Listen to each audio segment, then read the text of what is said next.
mehnat qilib pul topish haqida. Shunga bog'laymiz. Alloh rizq beraman dedi. Huvar Razzoq dedi. O'zini Qur'oni Karimda juda ko'p o'rinda Razzoq dedi. Yarzuqu man yasha dedi. Xohlagan bandasiga rizq beradi dedi. Rizq Allohniki, Alloh beradi. Aqidamiz shu. Biz nima qilamiz unda? O'sha Alloh belgilab qo'ygan rizqni harakatimiz bilan borib olib kelamiz. Harakat qilamiz, Alloh taolo bitib qo'ygan rizqni olib kelamiz.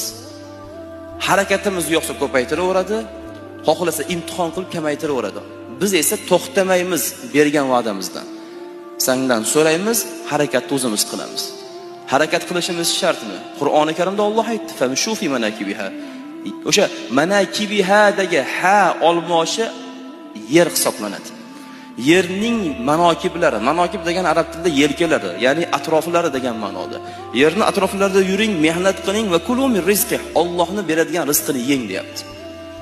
Islom o'shaning uchun boqimandan yomon ko'radi.